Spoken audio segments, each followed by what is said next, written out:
O Lord, you have searched me and known me. You know when I sit down and when I rise up. You discern my thoughts from afar. You search out my path and my lying down. and are acquainted with all my ways. Even before a word is on my tongue, Behold, O Lord, you know it altogether. Ika'y laging kapiling ko, katabi ko, oras-oras. Ang likas mong kalakasan ang sa akin nag-iingat. Nagtataka ang aking sarili, alam mo ang aking buhay. Hindi ko kayang unawain ang iyong karunungan.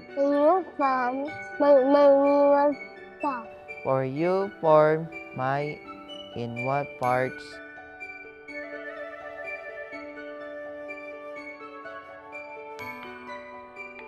I praise you. I praise you. Pinupuri kita, O Diyos. Because I am For I am fearfully and wonderfully made. wonderfully made.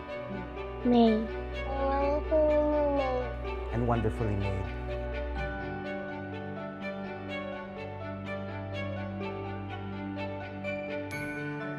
Wonderful are your works, my soul knows it very well.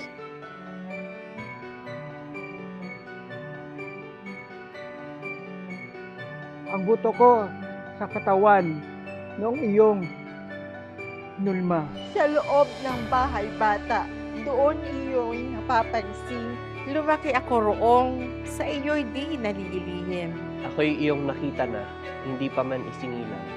Batid mo kung ilang taon ang haba ng aking buhay. Pagkat ito'y nakatitig sa aklat mo at talaan. Matagal ng balangkas mong ikaw lamang ang may alam.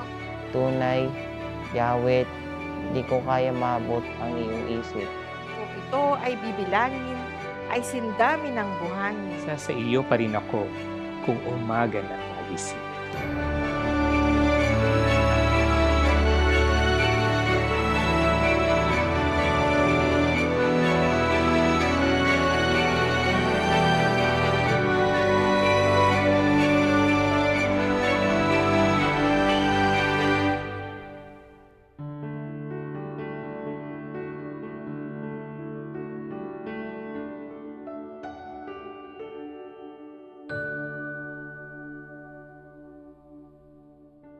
If you're watching this video and you are a person with disability, and you're wondering why God would create people like us, in John 9:3, Jesus said, "This happened so that the power of God can be seen."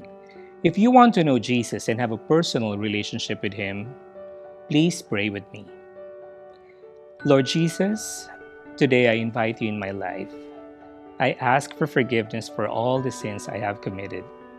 And I accept you in my life today as my personal Lord and Savior. Have your way in me. This I pray in Jesus' name. Amen.